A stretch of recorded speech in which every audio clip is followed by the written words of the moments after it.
एक गरीब इंसान और एक अमीर इंसान में सबसे बड़ा डिफरेंस ये होता है कि एक गरीब इंसान अपनी जिंदगी में लायबिलिटीज इकट्ठी करता चला जाता है और अमीर इंसान का फोकस होता है एसेट्स बनाने के ऊपर। अब ये एसेट्स और लायबिलिटीज क्या होता है? देखो, एक तो आपने वो कॉमर्स में पढ़ा हुआ है, बट रॉबर्ट कियोसाकी ने एक बड़ी सिंपल सी डेफिनेशन दी है जो हर इंसान को समझ आ जाएगी। आज एक बच्चा अगर स्कूल में 6 क्लास में भी पढ़ रहा है तो उसे समझ आ जाएगा। एसेट वो चीज होती है अकॉर्डिंग टू रॉबर्ट कियोसाकी जो आपकी जेब में पैसा लेकर आती है। Something that brings you money is asset. मतलब कोई चीज आपकी जेब में पैसा लेकर आ रही है। और लायबिलिटी क्या होती है? जो आपकी जेब से पैसा लेकर जा रही है। अब आज की वीडियो बहुत ज्यादा इंपॉर्टेंट है, खासकर उन सब लोगों के लिए जो अब लाइफ में आगे बढ़ना चाहते हैं, क्योंकि वो ऐसी चीजें इकट्ठा कर रहे हैं जो उनकी जेब से पैसा लेकर जा रही है। आप देख रहे हो लोग 10,000, 15,000, 20,000 कमा रहे हैं, बट वो क्या कर रहे हैं? ईएमआई पर फोन ले आते हैं। और अभी एक लेटेस्ट डेटा आया है जिसमें ये पता लगा है कि इंडिया के अंदर जो ज्यादातर आईफोन्स बिक रहे हैं वो ईएमआई पर बिक रहे हैं। मतलब लोग क्या कर रहे हैं? वो अफोर्ड नहीं कर सकते, बट वो सोचते हैं यार ईएमआई पर तो हम कर सकते हैं, ईएमआई पर ले लेते हैं। और आप अपनी जिंदगी में ना एक डेट ट्रैप क्रिएट कर रहे हो। डेट ट्रैप क्या होता है? उधारी की जिंदगी, जिसमें आप सिर्फ उधार देते हुए अपनी पूरी जिंदगी बिता देते हो। आज हम स्टेप बाय स्टेप कई सारी चीजों को समझेंगे और ये समझेंगे कि हम अपनी लायबिलिटीज को एसेट्स में कैसे क्रिएट कर सकते हैं। इनफैक्ट आपकी जो एग्जिस्टिंग लायबिलिटीज है, जो आपने ऑलरेडी ले आए हो ना घर पे, उन चीजों की बात करेंगे, उनसे भी आपकी जेब में कैसे पैसा आ सकता है। हम बात कर रहे थे राहुल की।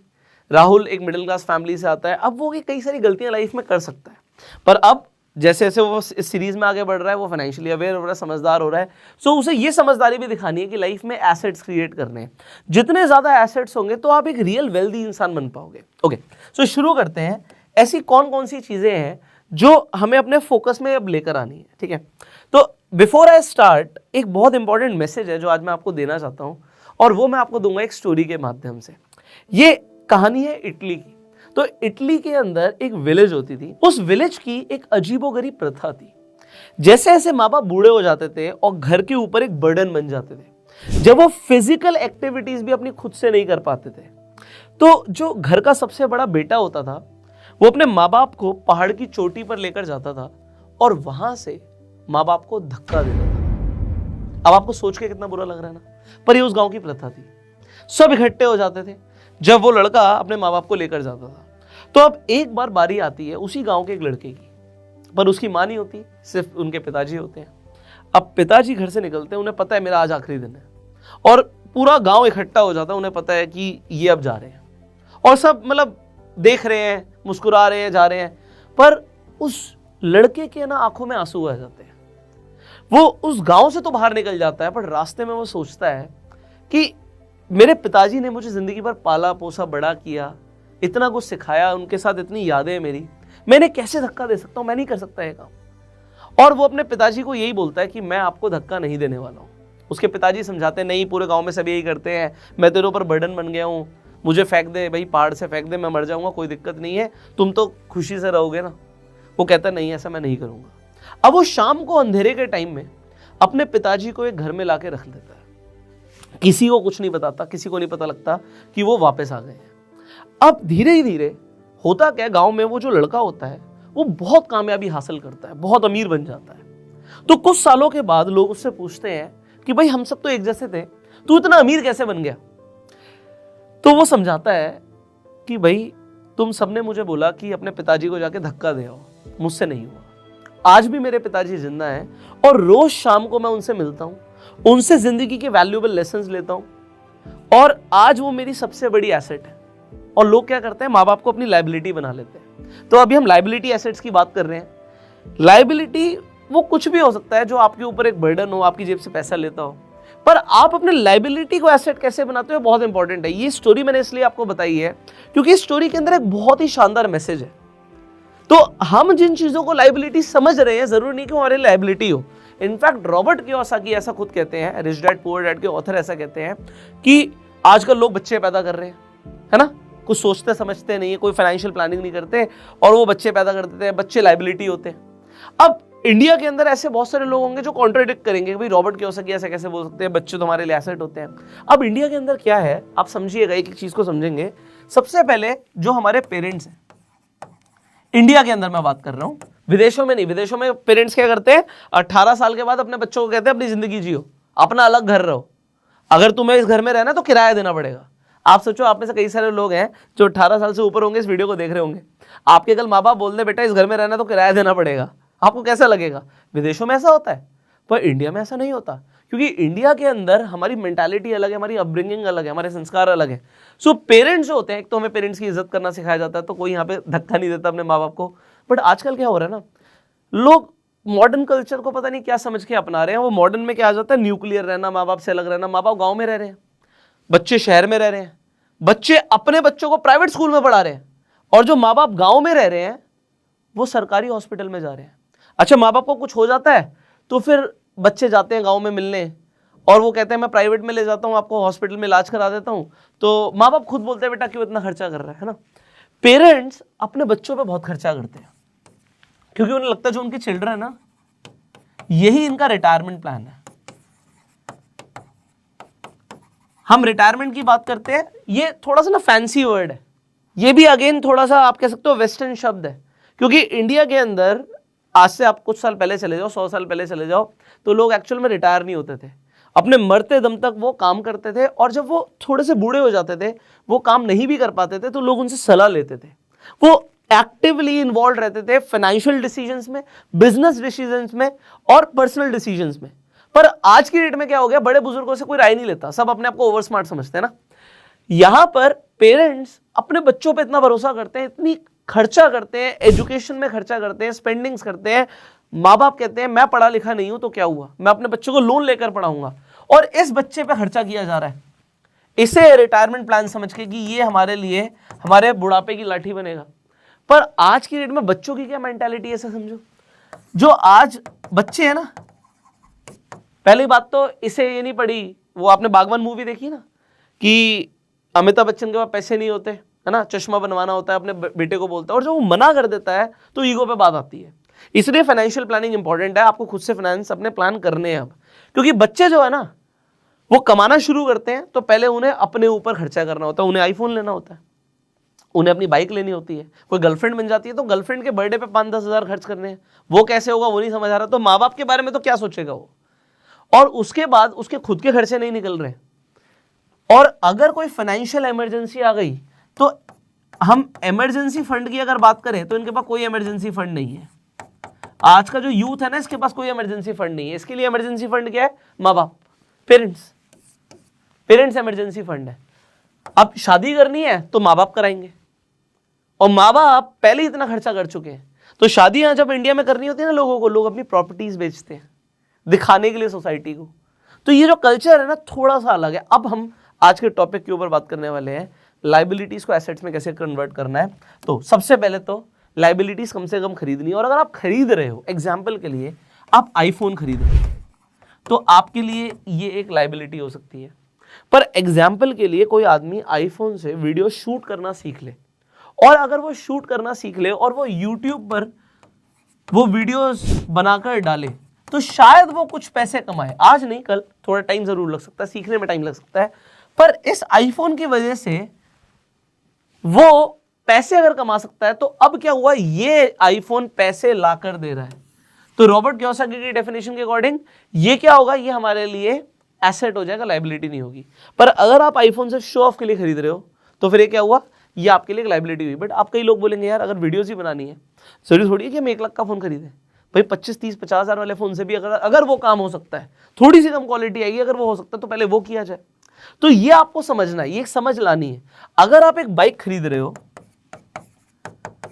देखिए कई सारे लोग हो सकता है इस बात को सीरियस लें, अपने दिल पर ले लें, बट इंडिया में पता है क्या है, आप में से ना बहुत सारे लोग ऐसे हैं जो कमाना बहुत ज़्यादा पैसा चाहते हैं। आप जॉब करना चाहते हो, और जॉब आप चाहते हो सीधा MNC में मिल जाए, मुझे ना हफ्ते की 2 छुट्टियां मिले, और उसके अलावा मुझे पेड लीव्स मिले, और मेरे को ये मिले, और मुझे वो मिले, मुझे बहुत कुछ मिले। और आप डिजर्व करने के ऊपर, आप उसे डिजर्विंग बनने के ऊपर फोकस नहीं कर रहे, और आप चाहते बहुत कुछ हो, आपकी एक्सपेक्टेशन बहुत कुछ है, और सोशल मीडिया ने एक्सपेक्टेशंस को बढ़ा दिया। और अगर आपको कोई कम पैसों की नौकरी मिलती है, 20, 25, 30 हज़ार की नौकरी मिलती है, तो वो आपको करनी नहीं है। तो आप क्या है ना, अपनी एक्सपेक्टेशंस अगर अनरियलिस्टिक रखोगे और डिजर्विंग बनने पे काम नहीं करोगे, ये भी एक बहुत बड़ा चैलेंज है। सो अगर आप बाइक ऐसी ले रहे हो जो आप शो ऑफ के लिए ले रहे हो, तो आपको लगेगा कि यार ये तो मेरे को चाहिए क्योंकि मेरे सारे दोस्तों के पास है। आपको ऐसे कंपैरिजन नहीं करना चाहिए। आजकल जो बच्चे स्कूल में जाते हैं ना, जो मिडिल क्लास फैमिलीज हैं, उनके दिमाग में आजकल एक चीज़ है जो मैंने बड़े कॉमनली ऑब्जर्व करी है। लोग क्या कहते हैं, मैं ना अपने बेटे को महंगे स्कूल में नहीं भेजूंगा, पढ़ाई कराऊंगा बट महंगे स्कूल में नहीं भेजूंगा। मैं कहता हूँ ऐसा क्यों? तो वो कहते हैं अगर महंगे स्कूल में जाएगा तो वो फिर कंपैरिजन करेगा कि मेरे दोस्त के पास तो ऐसी कार है, ऐसी बाइक है, उसके पापा ने ये किया और हम तो वो नहीं कर पाएंगे, तो मैं अपने बेटे को ऐसे स्कूल में नहीं भेजूंगा, है ना। ऑल दो मैंने जैसे आपको स्टार्टिंग में बताया था कि एनवायरनमेंट का बहुत अलग असर पड़ता है, कि अगर उस बच्चे के ऐसे दोस्त बनेंगे जो एक अच्छे सर्कल से होंगे तो उसको लाइफ में अपॉर्चुनिटीज काफ़ी मिल सकती हैं, है ना, उसे काफ़ी सारी हेल्प मिल सकती है। और ऐसे मैंने कई बार देखा भी है कि एक ऐसा बच्चा जो साथ में पढ़ा, मतलब स्कूल में पढ़ाई करी साथ में, उसके सारे दोस्त अमीर थे, वो बच्चा इतने अच्छे बैकग्राउंड से नहीं था, पर हुआ क्या, उसने अपने एक फ्रेंड के बिजनेस को ज्वाइन कर लिया। तो जब फ्रेंड बड़ा हुआ, वो भी बिजनेस में आया, तो उसने देखा मेरे एक दोस्त है और बहुत अच्छा दोस्त है और ये इसमें दिमाग बहुत है, तो उसने उसे अपने बिजनेस में इन्वॉल्व कर लिया। अब उसे क्या करता था, वो सैलरी भी देता था कुछ और इसमें कोई शर्म नहीं थी, और दूसरी चीज उसे कुछ इंसेंटिव्स भी देता था, incentives in the sense percentage देता था सेल्स के ऊपर। तो इससे बेनिफिट क्या होता था, एनवायरनमेंट से उसे सीधा सीधा ना क्या मिल गया, वो कहते हैं ना कि लाइफ में कुछ ऐसे लोगों का मिलना जरूरी जो हाथ पकड़ ले, तो वो एनवायरनमेंट से मिलते हैं, इसलिए नेटवर्क बनाना बहुत जरूरी है। स्कूल से नेटवर्क बनता है। अब कई सारे ऐसे लोग होंगे जो अगेन इस बात पे कॉन्ट्राडिक्ट करेंगे कि यार जो अमीर लोग होते हैं ना, उनके बच्चे तो ड्रग्स लेते हैं। क्या सब लेते हैं? क्या सब बच्चे बेकार होते हैं? ऐसा नहीं होता, है ना। तो क्या हो सकता है कि गरीब इंसान भी नशा कर सकता है, तो उसमें वो सस्ते नशे भी होते हैं। पॉइंट यहां पर ये है, ये मैं बाइक वाला एग्जांपल जो दे रहा हूं, अगर आज मैं किसी बच्चे को बोलूंगा ना कि यार तू एक गरीब फैमिली से है, तू बाइक ले रहा है, तेरे घर में बाइक खड़ी है, तो थोड़ा सा काम कर ले। अगर किसी को बोल दे कि भाई तू डिलीवरी बॉय बन जा, तो आप कहोगे यार आप इतने बड़े चैनल पर आके या आप या कैसी बातें करोगे, डिलीवरी बॉय बन जा। मैं आपको क्या बताता हूँ कि यार ये जरूरी नहीं है। आप अपने घर की आज की परिस्थिति देखो ना, आज घर में पैसा है, काम कोई छोटा बड़ा नहीं होता मेरे भाई, काम कोई छोटा बड़ा नहीं होता। आपको एक और एग्जांपल देता हूँ, ये बात दुबई की है। तो एक टैक्सी ड्राइवर था, वो पाकिस्तान से था, तो उसने क्या किया, उसने देखा रोड पे ना पत्थर पड़े हैं, तो उस टैक्सी ड्राइवर ने टैक्सी साइड लगाई और पत्थरों को उठा के ना साइड किया, साइड में रख दिया। तो ये बात ना पता लगी वहां के प्रिंस को। जब वहां के प्रिंस को ये बात पता लगी कि यार, उन्होंने देखा कि भाई एक आदमी इतना टाइम लगा के पत्थर हटा रहा है और उसकी जरूरत नहीं थी, तो कोई नहीं भी करता तो चलता, ये तो फिर गवर्नमेंट की ड्यूटी लोग डाल देते, तो लोग सरकार को ब्लेम करते, सरकार ने ऐसा किया, सरकार ध्यान नहीं रखती। तो इस आदमी ने जिम्मेदारी ली, कोई काम को छोटा बड़ा नहीं समझा। तो उस प्रिंस ने उस टैक्सी ड्राइवर को घर पे बुलाया, खाना खिलाया और करोड़ों रुपए इनाम में दे दिए। अब मैं नहीं कहता आपके साथ ऐसा होने वाला है, पर बात यह है कि पहली बात तो उसका काम था नहीं वो। दूसरी चीज, अच्छे कर्म करने के लिए या कोई काम करने के लिए आपको ये नहीं सोचना चाहिए मेरा काम नहीं है ना। आप कोई अच्छा काम कर रहे हो, आपको करोड़ों रुपए नहीं भी मिले तो आपको अंदर से खुशी होनी चाहिए कि मैंने कुछ अच्छा किया। आज अगर आप अपनी घर की परिस्थिति देख रहे हो, आपको कोई छोटा मोटा काम भी मिलता है तो उसे पकड़ लो ना। आज आपके घर में एक बाइक खड़ी है, तो इस बाइक को, ये आपके लिए एक लाइबिलिटी है, आपने ऑलरेडी पहले कभी खरीदी थी, बट इस बाइक को कैसे यूज कर सकते हो आप। आपके पास अगर घर में कोई एक्स्ट्रा कार खड़ी है, क्या आप इसे ऐसे यूज कर सकते हो? अगर अब मैं यहाँ पे बोलूं कि भाई कोई आदमी ओला का ड्राइवर बन जाए या उबर का ड्राइवर बन जाए, तो आप कहोगे यार कैसी छोटी छोटी बात है आज की। आज की अगर आपकी नीड पूरी होती है तो आप धीरे धीरे विजन तो बड़ा रखो जिंदगी में बनने का, बट आप काम तो शुरू करो, कहीं से पैसे तो आने चाहिए, दैट इज इंपॉर्टेंट। अगर आज आपके पास घर में कैमरा रखा है, आपको शौक था एक कैमरामैन बनने का, क्या आप इस कैमरे को रेंट पर दे सकते हो? आप अपने आसपास की ऐसी किसी जगह से बात करो जहां पे कैमरे रेंट पर मिलते हैं और उन्हें बोलो मेरे पास भी एक कैमरा है, आप मुझे थोड़े कम पैसे दे दीजिएगा, बट ये रेंट पर जा सकता है। तो होगा कि आपको कुछ पैसा आने लग जाएगा और जो आपकी लाइबिलिटीज, एग्जिस्टिंग लाइबिलिटीज है ना, ये आपके लिए एक एसेट का काम करेंगी। अगर आपके पास कोई एक्स्ट्रा प्रॉपर्टी है तो उसमें थोड़ा सा रिनोवेशन का खर्चा करके अगर वहां से कुछ रेंट आ सकता है तो जरूर लो। अब माइंडसेट हमारा क्या होना चाहिए? माइंडसेट होना चाहिए ज्यादा से ज्यादा एसेट्स बनाने का। अब एसेट्स के लिए आप क्या करते हो? एग्जांपल, आप स्टॉक्स खरीदते हो। अगर आप स्टॉक्स खरीदते हो तो आपको पता है आप स्टॉक्स के बढ़ने से तो पैसा कमाओगे, ये तो आपको एक तरीका पता है कि स्टॉक्स एप्रिशिएट होंगे, हम पैसा कमाएंगे। दूसरा तरीका आपको पता लगे कि आपको डिविडेंड्स भी आते हैं। इनफैक्ट अगर आपको डिविडेंड्स में एक अलग से वीडियो चाहिए तो हम बना सकते हैं, बट उसके लिए आपको कमेंट करना पड़ेगा, yes I want a video on dividend. तो डिविडेंड इनकम क्या होती है, कैसे आ सकती है, कैसे आप बना सकते हो, उसके ऊपर वीडियो बना सकते हैं। थर्ड, एक प्रोसेस होता है जिसके बारे में बहुत कम लोगों को पता होता है, वो होता है securities lending and boring mechanism. मुझे शॉर्ट फॉर्म याद करने की जरूरत नहीं है, मुझे कंसेप्ट पता होने की जरूरत होती है। तो SLBM, तो आप इसे गूगल कर सकते हो। आपका जो डीमेट अकाउंट है उसमें अगर आपके पास कुछ स्टॉक्स पड़े हैं तो आप उन्हें लेंड कर सकते हो और उससे भी आपको एडिशनल इनकम हो सकती है। तो आपके पास जो एसेट्स हैं उनसे और ज्यादा इनकम कैसे आ सकती है, ये भी जरूरी है। सो लायबिलिटीज को हमें धीरे धीरे करके एसेट्स में कन्वर्ट करना है, और जो हमारे पास ऑलरेडी एसेट्स हैं उनसे हमें ज्यादा कैसे पैसे आ सकते हैं इसके बारे में सोचना है। एग्जांपल, आप एक घर में रहते हो, आपका घर मान लीजिए 3 मंजिला, आपके पास 3 फ्लोर्स हैं घर में, आपका 1 या 2 फ्लोर में काम हो जाता है तो आप एक एक्स्ट्रा फ्लोर रेंट पर दे सकते हो। मैंने कई सारे अमीर लोगों को देखा ये करते हुए कि भाई नीचे रह रहे हैं और बहुत पैसा है ऑलरेडी, बट फिर भी वो सोचते हैं कि यार 1 फ्लोर खाली पड़ा है, इसे रेंट पे दे देते हैं। इसे रेंट पे देने से कुछ एक्स्ट्रा पैसे आएंगे, चल खाली तो नहीं पड़ा रहेगा। उनकी मेंटेलिटी क्या होती है, यार चल कुछ तो आ रहा है ना, कुछ तो आ रहा है। वो क्या सोचते हैं, यार गवर्नमेंट तो 4 फ्लोर पास करती है, 1 फ्लोर और बना देते हैं, इससे भी कुछ ना कुछ रेंट आएगा। और आप देखिए आपके आसपास लोग क्या कर रहे हैं, अगर उनके पास थोड़ी सी स्पेस है तो सोचते हैं यार इससे एडिशनल इनकम कैसे शुरू हो सकती है, इसके बारे में वो सोचते हैं। अगर उनके पास पैसा पड़ा है तो सोचते हैं इस पैसे को सिर्फ पड़ा ना रहने दो, इससे इनकम कैसे आ सकती है इसके बारे में सोचते हैं।